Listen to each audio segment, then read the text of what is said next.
Good evening, everyone, and welcome to Pull Up with Limbs and Things. My name is Dr. Chanel James. Happy New Year. Tonight, we're talking to Dr. Dionne Middlebrooks, and she is going to talk to us a little bit about perimenopause and menopause, as we deal with aging adults. There are certain changes that happen as we get older, and we're going to talk a little bit about each one of those tonight. But let me tell you a little bit about how I met Dr. Dionne. I was following her on LinkedIn for a long time. I feel like it was over the pandemic. And I was watching all of her posts about different comments that I actually felt resonated with me. And they were educational, but also provocative in some ways in terms of entrepreneurship and being a physical therapist in general. So tonight, and then I met you in person at the American Academy of Physical Therapy conference last year. And so everything kind of came full circle. And we actually talked about this topic, and I wanted to be able to share that information with you tonight. So if you're listening, join us and engage. So if you have a question, please put it in the comment section and we'll answer it. And then if you want to give us a comment, you can put that in the comment section as well if something we say resonates with you. And as always, Pull Up with Limbs and Things is to confirm something you know, to challenge something you don't know, and to give you the opportunity to share that information with someone else. Welcome, Dr. Dionne. How you doing? Hey, thank you so much for having me. Happy New Year to you and everyone joining. Yes, thank you for having me. Yeah, so tell us a little bit about, let's jump right in. Tell us a little bit about perimenopause. Let's talk about that one first. What is it and all the facts? Yes, so perimenopause in simple terms is the bridge to get to menopause. And perimenopause itself can begin around the age of 35. So usually mid-late 30s, women can start going through the perimenopausal transition. But it's something that is generally a gradual-based transition. And this can occur between the ages of 35 to 45. So some women may not even start until their mid-40s. So if you're someone who's in their 30s experiencing perimenopause compared to someone in their 40s, just know that you're still within that average range that we typically see. But yeah, it's something that naturally occurs. And I want to emphasize that because whenever we hear perimenopause and menopause, we all freak out, but it is a natural transition. It's something that we need to kind of, in my opinion, reframe our thought process here in the US, because we tend to associate it with negative concepts when we can look for more of the positive things. Now, I understand some of the symptoms that people have with it are not always positive, but there's more things that we can do to try to help improve those things as well. So yeah, perimenopause, the transition, that bridge in order to get to menopause. And menopause is when your period itself is actually stopping. So you have not had your period for 12 consecutive months. And that can occur because of surgical-based intervention. So yes, if you have a hysterectomy, you are going through menopause because they have removed the uterus. And then also it can occur naturally as well, where gradually over time, the gonads stop producing certain levels of estrogen, and then you end up with various hormonal changes that lead to menopause. Right. So let's talk menopause specifically. What's that?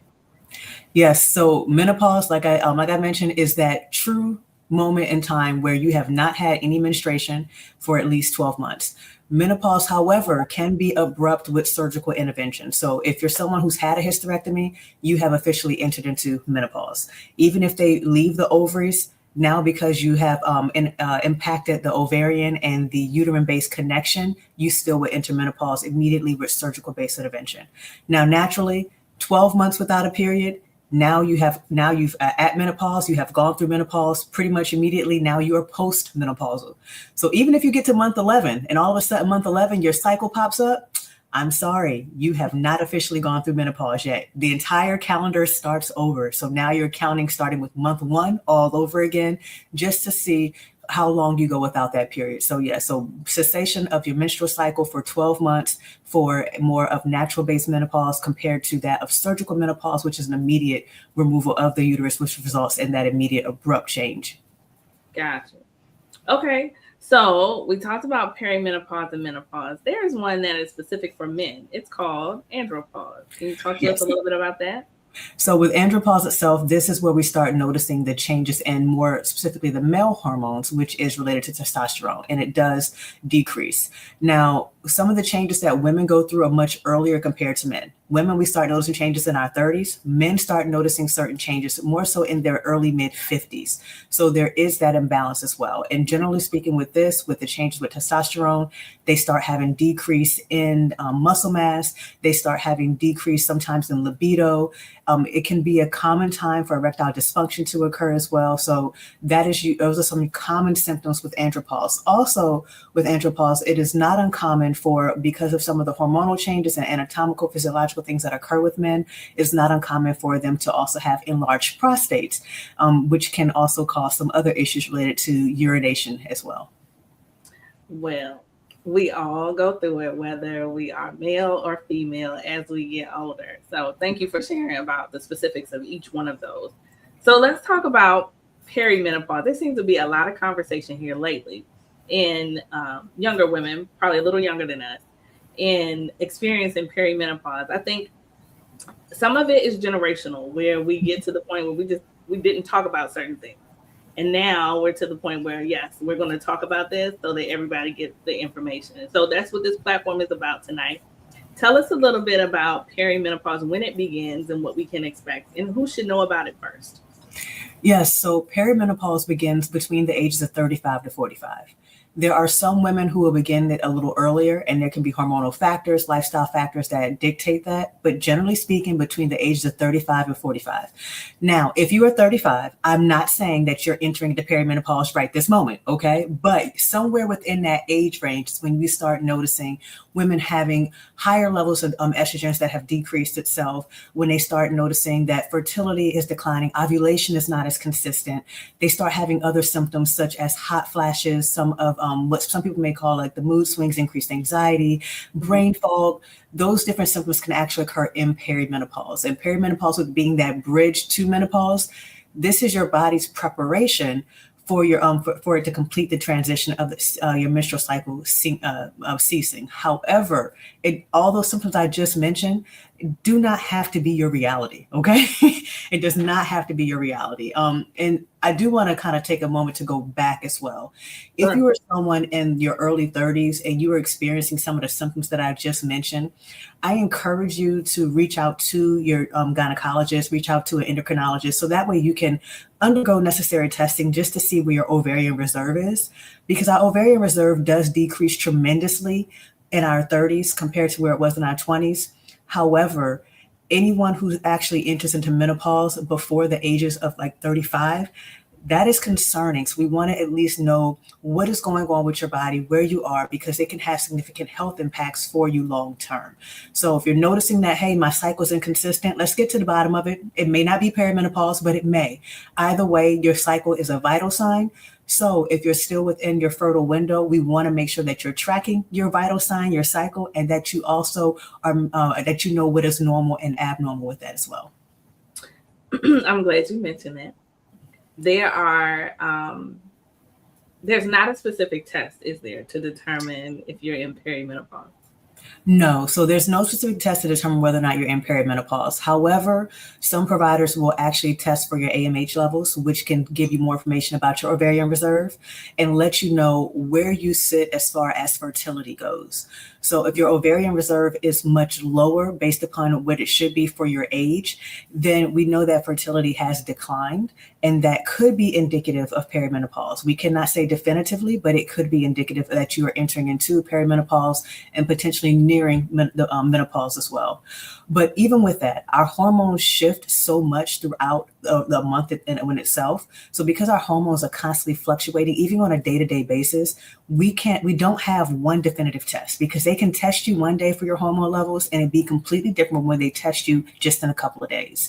So right now there's no specific testing. And even when it comes to testing hormone levels for both men and women, we have normative values, but the range is so wide to where it really does not take in consideration as far as a woman or a man as an individual. Specifically with women, when it comes to perimenopause, we forget that we're individuals. So your levels may be low for you, but maybe someone else is average. So we don't have a definitive test as of yet. Gotcha.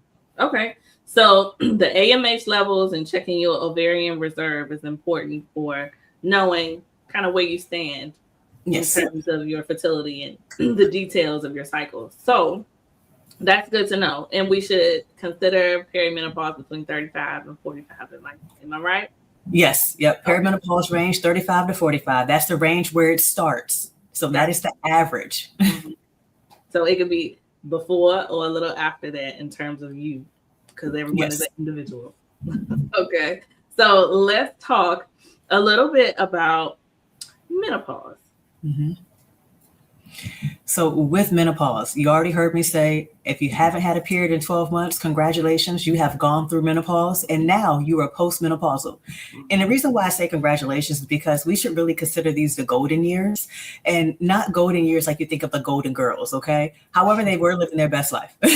And this is your chance to be able to continue to do the same with the proper support. But in menopause, we do know with the decrease that women have had as far as the estrogen levels, estrogen is protective for us when it comes to knowing more about our bones, knowing about our muscles, knowing about our heart health, our muscles, our joints, all those different things. So in menopause, if your body's not prepared, then you may notice all of a sudden that your blood pressure is running a bit higher. You may notice that your glucose levels are a bit higher. It may spike even easier. You may notice that your weight hasn't changed, but now you have more belly fat. And that weight change, the weight's not changing, but having more belly fat is simply because now the fat is replacing muscle. So you're losing muscle mass and you're developing more visceral fat. You also may notice in menopause that, hey, I'm running hot. Why do I feel hot? Why do I wake up in a sweat? Why do I feel like I can't remember these different things? But even though I've said all of that, remember these are your golden years. So it does not have to be that way. There are different things that you can do when it comes to lifestyle, making sure on your side that you're getting enough sleep, 7 to 9 hours of sleep, of quality sleep, entering into deep sleep. So that way you can actually have the time for your body to rest and recover. Making sure you're getting plenty of fiber. I know there's a huge focus right now on protein, especially protein with women. And Right. honestly, a lot of people get more protein than what they actually need, but they don't get enough fiber. And we know the benefits of fiber when it comes to protecting our heart health, protecting our gut health, when it comes to helping our entire body just function more optimally. So getting more fiber can be crucial. Stress management. And I don't know about y'all, but most women are stressed. I know sometimes I'm stressed, but we have to take in consideration as to how stress impacts us, because stress in itself is not only taking some of your mental bandwidth, it's taking a physical toll on your body. So you have to find techniques and things that you can do to manage your stress. And if you're not already lifting, I need for you to start lifting. Everyone wants to do more cardio. Cardio is great. It is great. It does have a purpose, but you have to lift, because guess what's not going to help you stand up out of a chair? Your cardio. But you practicing squats, guess what standing out of a chair is? It's you doing squats. So you want to make sure that you're practicing and taking the time to do resistance training. So that way you can carry your own groceries inside your house. That way you can go up and down the stairs. So there's so much to understanding menopause. When we address our health as a whole, we can help impact the other symptoms that are associated with menopause as well. Exactly. I'm glad you mentioned these things, because you already kind of answered this next question, which is, why are we talking about it as physical therapists? There are so many health professionals that this probably fits in line with. And those who are watching, maybe you are wondering, why are physical therapists talking about it? But you mentioned a lot of the reasons, because we encounter it in so many ways, because we're dealing with the whole body, and the whole body is not just your muscles and your nerves, all the things inside that make you up as well. But if you want to expound on the physical therapy perspective, please do. Yeah, so I'm a physical therapist, and one area that I specialize in is pelvic health. So whenever people hear women's health, they automatically assume that it is limited to pelvic health, and it is not. But I will first at least address some of the pelvic health concerns that we tend to see when it comes to menopause. And when it comes to menopause, we know that women are at higher risk for prolapse during this time because our ligaments itself are not as strong. What's We also prolapse? Prolapse, yes, thank you. No, so pelvic organ prolapse is you have with the pelvic floor muscles, those muscles help to support some main structures within women, and they support our rectum, so where stool and feces come out. It supports our uterus, which houses the baby, and also supports our bladder. At times when the pelvic floor becomes weak, and also when some of the ligaments become weak, these structures can start to drop down. And women may notice that they're having pressure within the vaginal region. And sometimes they may even look down and they may even see like a visible bulge coming out of the vagina or in the vulva region. And that even without the bulge, just having that pressure can be indicative that you have a prolapse. And so those are things that as physical therapists, we help to address as far as muscle strengthening. Yes, Kegels are great, but they're not the only answer. We also can help fit you for pessary, so that way you can get immediate relief, especially depending on the severity. A pessary is like a little sports bra, if you can imagine, but it's made to put inside. So they come in different shapes, different sizes, just like sports bras do for the breast. But a pessary actually goes inside the vaginal region to help lift and support those structures. So that way you're not having those nuances and those symptoms. When it also comes to pelvic floor, incontinence is common, not normal. I'm going to say that again. Incontinence is common, not normal. Okay. So yes, they tell you, oh, honey, you just had a baby. No. Oh, honey, you're going through menopause. Got it. It may be a common thing, but I don't ever want you to think it is normal. So that's something that we address as physical therapists. And then also, even when it comes to outside of the pelvic region, those are two of the main things. But yes, we'll focus on like the surgeries that can occur with associated menopause and postmenopausal. But outside of the pelvic region, we help to address breast health. So that way, sometimes even something as simple as your bra not fitting properly, because bra sizes can change. That can impact your breast health. That can impact your back pain. That can impact overall how you are functioning, simply because you have an ill-fitting bra, or simply because now you have breast tissue that has not been supported over a long period of time. And now you're like, why do I have pain in my axillary or my armpit region? We help with lower back pain and hip pain and those shoulder pain issues, because rotator cuff is a very common thing to see with women when they go through menopause. Very common issue for them to have rotator cuff tears or rotator cuff tendinopathies. And same thing, everyone is diagnosed all of a sudden in perimenopause and menopause with having greater trochanteric bursitis. We actually look at it and actually screen them. This is more of a muscle tendinopathy involving your glute med muscle. So we can help address all those different things. Even foot pain, plantar fasciitis runs rampant in menopausal women. So across the board, from head to toe, we can address it all. Why does plantar fasciitis run often in older adult women? Yes. So plantar fasciitis and some of the other tendinopathies I mentioned, that is more common because of the decrease in estrogen. So estrogen has a protective factor when it comes to our ligaments, when it comes to our tendons. It helps to allow for elasticity, so that way they can kind of move and groove, bounce back a little bit easier. And as we age, we start losing some of that flexibility. One, because we're not moving as much, just being honest, we're not moving as much as what we should. But then also, yes, there is a hormonal component, but we can help combat the hormonal component by moving more and by making sure that we're taking time to wear properly fitted shoes, making sure that we're taking time to do strengthening activities as well. So plantar fasciitis and tendinopathies, they run rampant in menopause simply because of the estrogen decrease, but we can do our role to help with it as well. Sounds good. I think there are a lot of issues that we tend to find in this age range, but we're not attributing it to this cause. Like we'll go to the doctor and find out, okay, they're not finding a reason. Possibly they're not testing for a specific thing that we know it is. However, the person is still having the same issue.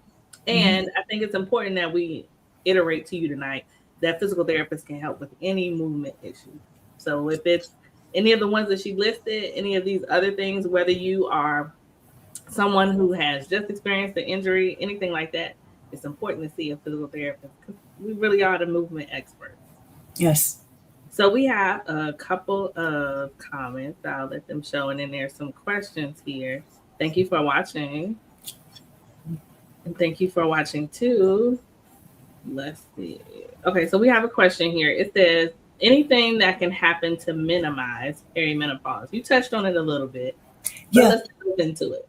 Yeah, so some of the lifestyle techniques that I mentioned, sleep, stress management, those are important. Diet is important. So we do know that as a whole, that tends to be a better diet as a whole. Now, the Mediterranean diet, so we know that tends to be a better diet. So the Mediterranean diet is on whole, I'm going to say it again, whole fruits and vegetables, whole grains. And then it incorporates more fish compared to other meats with the Mediterranean diet. And so that way we can make sure that we have the proper balance of the nutrients that we need. Yes, supplements can be helpful. I tend to tell people to lean towards getting the nutrition that they need from their food and then adding in supplements where they're lacking. But when it comes to supplements, the more people want to explore that, that's when I refer them to a dietitian, because sometimes they're putting extra things in their body they don't need. And at least that way we can get them lab work and get someone who specializes strictly in dietetics to guide them. Right. But even then, when it comes to especially like a common symptom with menopause with brain fog and also muscle mass decreases, creatinine can help. I'm sorry, not creatinine, forgive me. Creatine can help. Creatinine is a different measurement, forgive me. But no, creatine can help. So we know that it can help with brain fog. We know that it has a direct impact on the frontal lobe when it comes to execution and also comes to planning. We know that it has a direct impact when with the muscles responding as well. The biggest and most important thing with that is making sure you're getting enough water.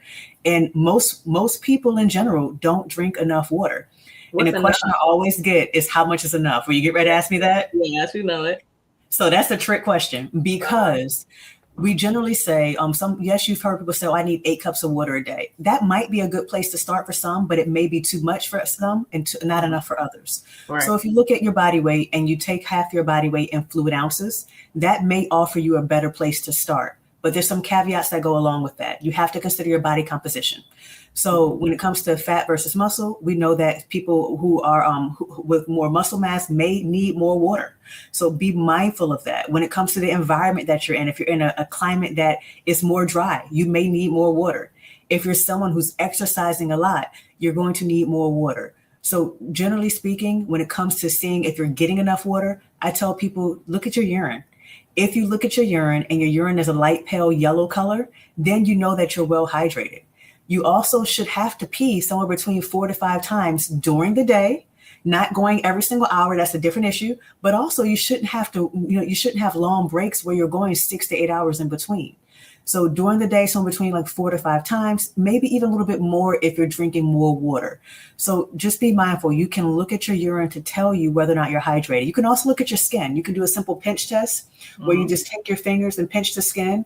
If the skin pops back down like mine is here, then you're well hydrated. But the skin stays pinched up after you let go, that's the cue to your body that you're dehydrated. So be mindful. Your body is telling you what it needs. If you get frequent headaches, start off with drinking more water.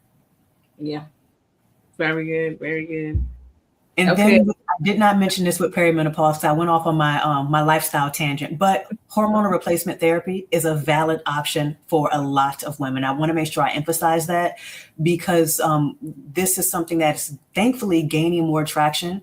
So hormonal replacement therapy is pretty much where you're using hormones such as estrogen, progesterone, and also sometimes testosterone as well, to help regulate and manage some of these symptoms. So you're working directly with the endocrinologist, gynecologist, and even sometimes different functional medicine providers as well. So that way you can get a good fit for you, because it's not one size fits all. They may try some different things so that way you can figure out what works best for you. And it can come in the form of like a topical cream, a patch, some type of oral pill. So there are different ways that you can receive hormone replacement therapy, and it is safe for most people to take. And I'm going to say that it is safe for most people to take. So if someone tells you that, you're not a candidate for hormone replacement therapy, make sure they're giving you a real reason versus them giving you their personal opinion, because the research right now is supporting the use of it as far as, helping to manage pain, helping to manage hot flashes, helping to improve anxiety, helping to manage brain fog, various different symptoms related to perimenopause and menopause. Hormone replacement therapy, and you should check with your gynecologist or your endocrinologist. Yes. Okay. And then is this something for men as well, or just females? So with men as well, what they'll typically do is they may supplement with testosterone. And one of the most common forms with that is either like in a topical cream form or even like in with pellets. So that is usually what they do for men. And yes, testosterone is not just for men. It can be for women as well, because it can improve libido. It also can improve motivation and as far as a drive to participate and do other activities as well. So testosterone is not just a male hormone. Ladies, your body naturally makes testosterone. It's just that men make more. Yeah, exactly. Okay, here's another question. Do men experience any menopausal symptoms? We addressed it as andropause, But if you Yes. want to expound. Yeah, so with andropause itself, generally with men, they will express symptoms of decreased libido. So that's decreased interest in their desire with intercourse. They'll express sometimes that they may have erectile dysfunction. And whenever men do have erectile dysfunction, one thing that I always look at is their blood pressure, because heart health is so important. When it comes to erections, is based upon blood flow. So if your blood pressure is high, then blood flow may be impacted to the genital region as well. With men, with motivation in general can be impacted. So sometimes they may say that they just don't feel the same motivation or drive they typically had before to participate in different activities. Muscle mass in men is impacted. Their muscle mass loss typically does not occur until they around early 50s, around the age of 55, usually at the max. And that's when they start noticing more a decrease in their muscle mass. And also with men, yes, they can experience the insomnia that can occur with the hormonal changes as well, along with prostate changes. Let's talk about decrease in muscle mass. How will you know for the layperson that you have a decrease in muscle mass? Well, one thing you can do is look in the mirror. And you can honestly look in the mirror and you can see what your muscles look like. So look back at previous pictures. Also look at the scale, because even though the scale may not change, but your pictures look different, that's the indication that you've lost muscle mass and probably have gained more adipose tissue, so more fat tissue. So take a looking at pictures so that way you know. And even then, if you're someone who is getting out of a chair and you're no longer able to stand up out of a chair with simply using your legs, now you have to use your arms, you're losing muscle mass. If you're someone who is having a hard time now pushing open that door, your body doesn't have the strength it used to have because you've lost muscle mass. Getting on and off the floor. So take note as to how you're doing certain activities, and don't just, account it to, oh, I'm getting older, that's why these changes are occurring. Yes, you are getting older, but what can you do to help combat those changes? So yes, if normal activities for you have become more challenging, let's take a look at muscle mass. And there are different things that we can do when it comes to actually testing body composition, where we can test your fat composition. So that way you'll have an idea as to what percentage of your body is fat. One of the most accurate methods is bioimpedance. And that is more so something that you see like in a specialized clinic, where you either stand on a device or you hold a device and they send like a current through your body. Another one that you can do, very, very simple, that most clinicians should be able to do. I know physical therapists can, because I teach physical therapy students how to do this. It's the caliper test. For men and women, we test on different areas of the body, where you are simply taking calibers, which is something that's just going to gently pinch the skin. And you are measuring, for instance, like at the back of the top of the arm, you're measuring at the lower abdominal region on the thigh itself to see how much of that tissue is able to be compressed, because that gives you an idea as to how much fat tissue is present. And the higher the percentage for fat tissue, more than likely, the lower the percentage for muscle mass. So those are some different clinical ways you can tell if you can't look in the mirror, or if you can't even notice your changes with getting in and out of a chair. Absolutely. I like all those examples. I agree. Okay, here's one. Let's go through a couple of comments. Okay. Do men have estrogen? Yes, they do, but it's lower amounts. So both men, and so that's why, we were always taught that estrogen is the female hormone and testosterone is the male hormone. And what we really need to say is that women are estrogen dominant, men are testosterone dominant. Because ladies, I'm not to shock you, you actually make more testosterone than you do estrogen, but men typically make about 10 times more testosterone than what we do. So yes, both genders have estrogen and testosterone. It's just as far as which one is more dominant. And so to that point, we have older adults, and as we get older, hair grows in different places. And it can become a thing for us to try to take it away. But it shows in different areas. Why is it when we are older, we experience more of the testosterone type features, where we have hair in places that men have? Yes, so our testosterone levels do change as we get older. They do decrease. but our estrogen levels change significantly more. And that's not just as we get older. So there are also some younger women who may be listening to this who may have more testosterone in general. And there are different hormonal based conditions that may contribute to that, such as polycystic ovarian syndrome, PCOS. And then other times you just may have an imbalance without someone having the true diagnosis. So when testosterone levels are higher compared to that of our estrogen levels, then we'll start noticing, like the male pattern balding, like in the front. We'll start noticing sometimes you'll hear women say, especially in menopause, they're like, why do I feel like I'm 15 again and I have acne? Yeah. And it's because of the hormonal changes. Estrogen has decreased. Testosterone now, the balance between them, testosterone seems higher because estrogen has decreased. Now the chin hairs, sometimes you see people joking. They're like, every morning I have to wake up and pluck my chin hairs because we have that imbalance. So you may start noticing more of the male-based patterns of growth and also hair loss in certain areas as well, more consistent with male-based. Very good and very informative. Thank you for watching. Thank you for watching too. If you have a question or comment that we have not answered and you want to have it answered before we get off today, we want you to put it in the comment. Pull up with Limbs and Things is to confirm something you know, challenge something you don't know, and give you the opportunity to share this information with someone else. Dr. Dionne, is there anything that you haven't said that you really want to make sure that everybody knows in terms of perimenopause, menopause, or andropause? Yes. So for all of them, first, both for men and women, the things that we do in our youth impact us when we're older. So even though, those joining us, I know myself, I'm no longer in my 20s, I'm in my late 30s now, but there's still things that I can do to help combat changes. But even then, if you know someone who's in their 20s, even have the conversation with your kids. Let them know, hey, let's go ahead and make sure that we teach and educate the importance of a healthy lifestyle to better set them up and better prepare them. Because we're noticing a lot of fertility changes for both men and women, which is going to cause an earlier onset for some of these things such as perimenopause, menopause, and also andropause. Is going to cause an earlier onset if we continue to have all these different hormonal and endocrine disruptors that we're not addressing.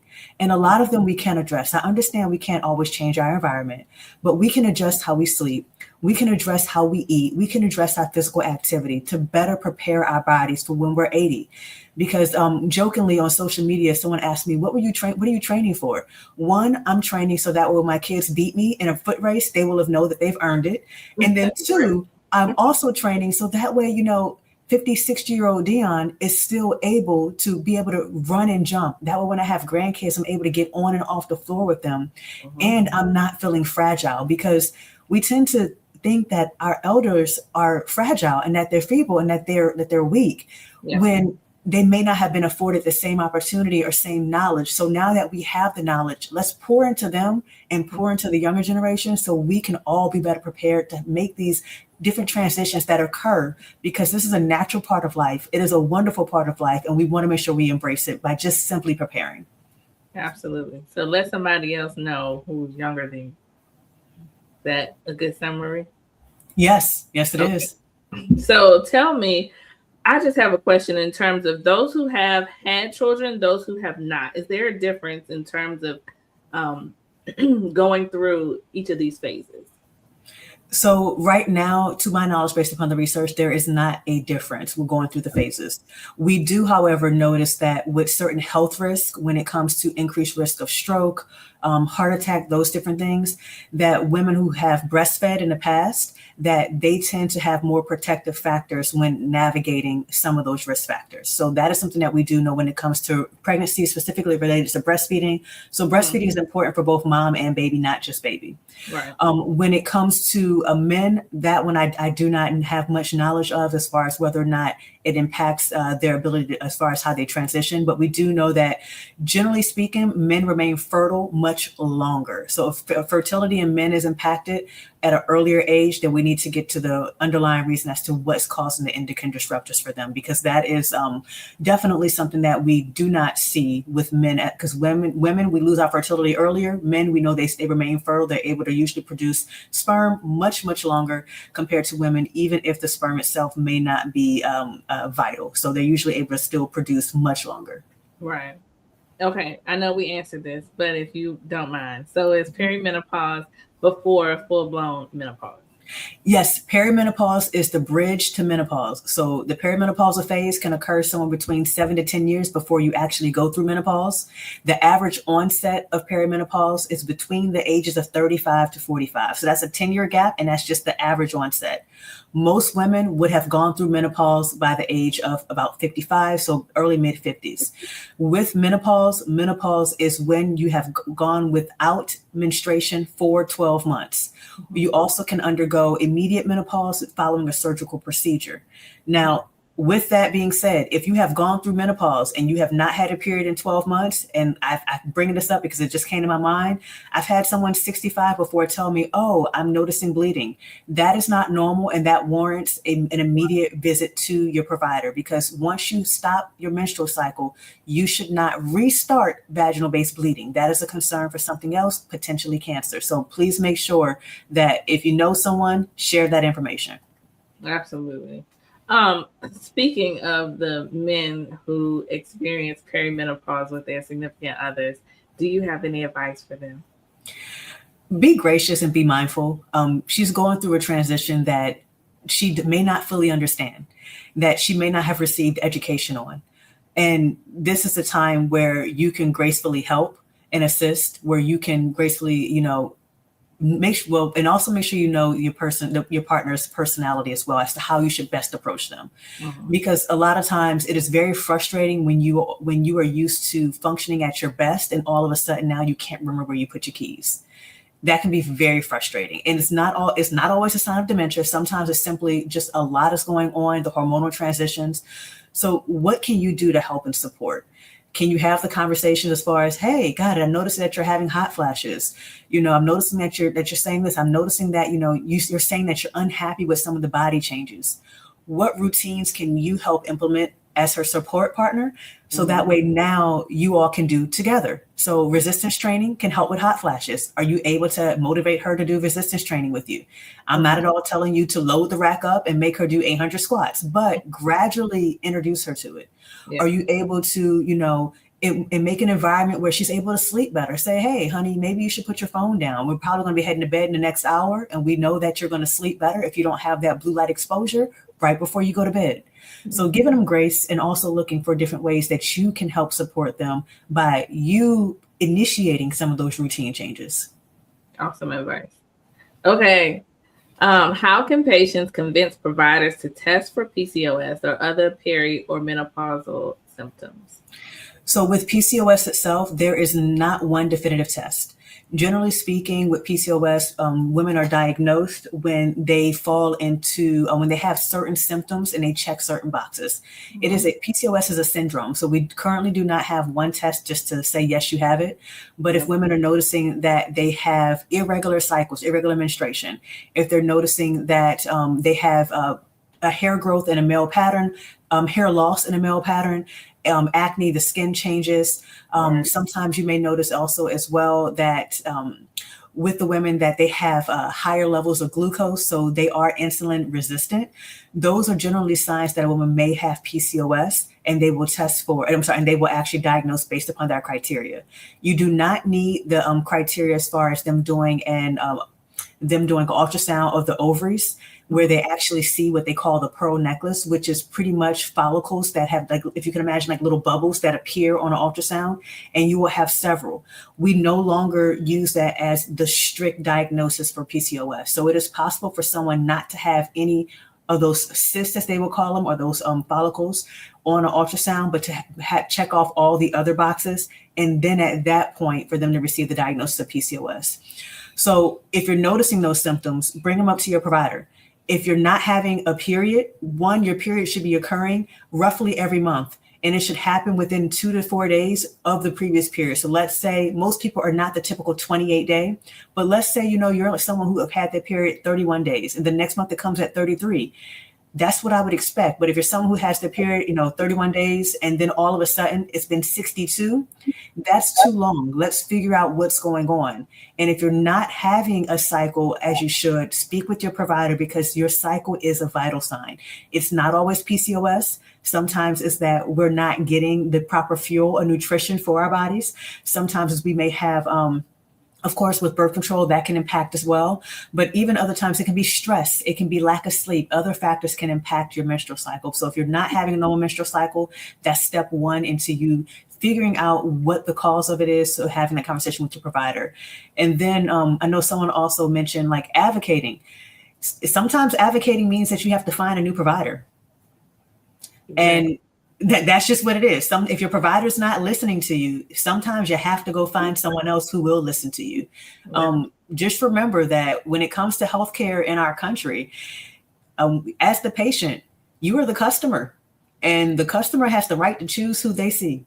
In most cases, of course, some government-based insurances, that is different, but in most cases, you do have the right to choose who you see.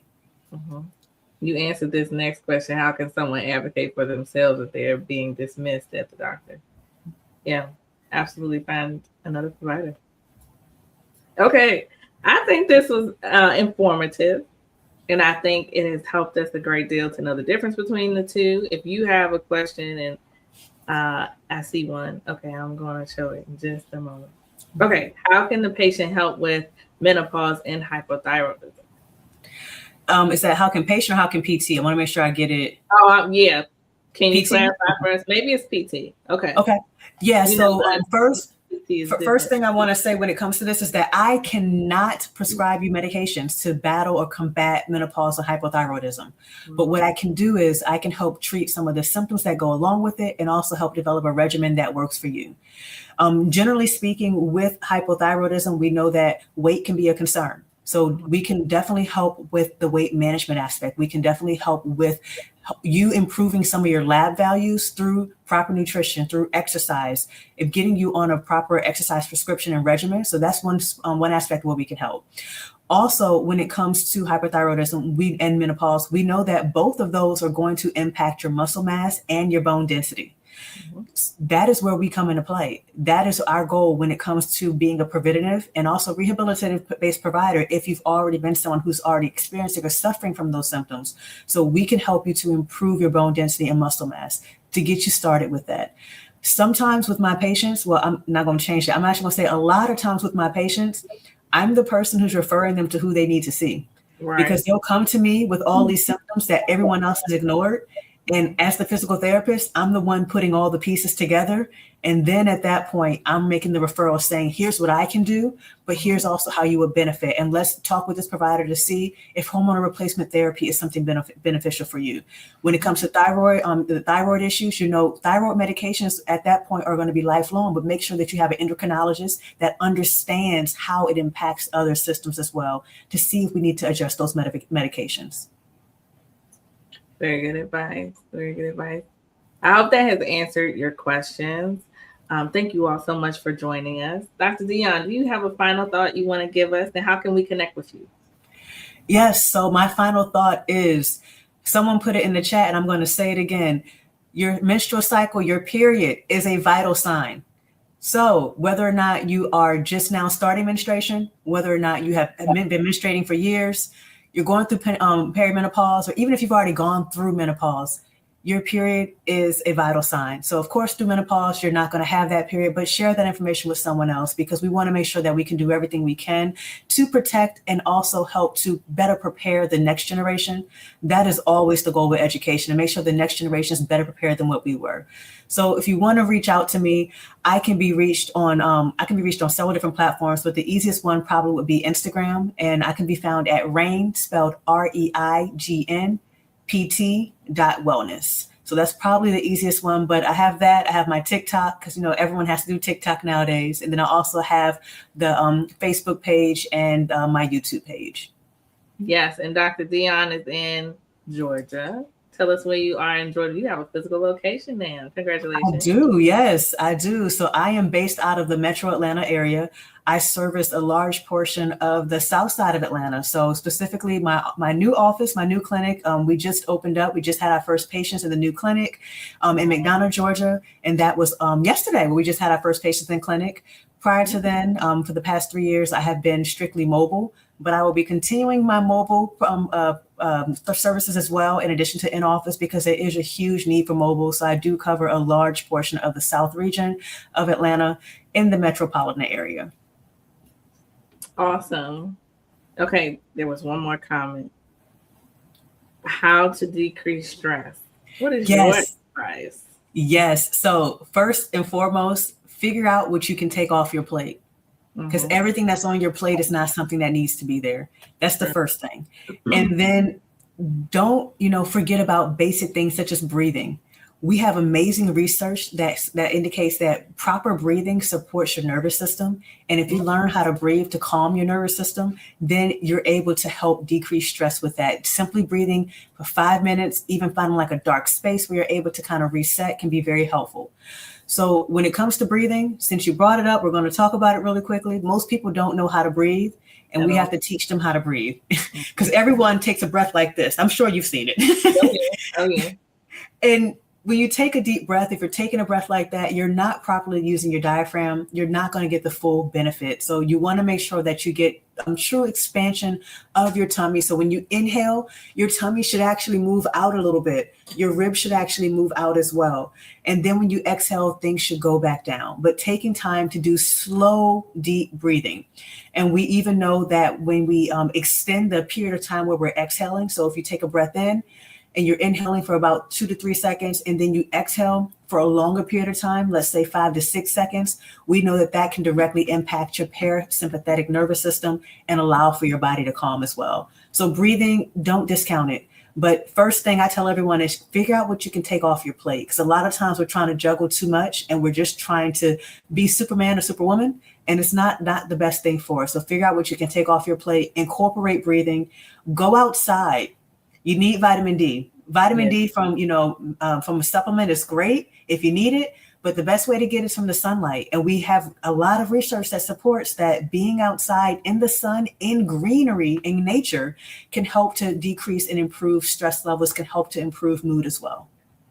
Yes, and we have to take away some of our excuses. It's cold. I don't want to go outside. All of those things. But it's definitely important that you get out. It'll boost your mood too. Yes, it will. Well, I'm so glad to have you. Happy New Year and congratulations on all of the things that you are doing. I'm so proud of you. Thank you. Thank you for the continued support. It has been an amazing journey. It really has. Absolutely. Well, if you want to contact Dr. Dionne, her information is here. She's in McDonough, Georgia. If you want to see her in person or have mobile therapy, she is a pelvic health provider, but she's also a physical therapist, and we all can treat the whole body. So if you need us, you can also contact LimbsNThings if you are in need of physical therapy services. We serve aging adults in DC, in Maryland, and in Virginia. Our goal is to help you move from whatever you can't do to being able to do it. This is Pull Up with LimbsNThings. Happy New Year. I am so excited to be here with you guys tonight. Have a good night. Good night. Happy New Year. Take care.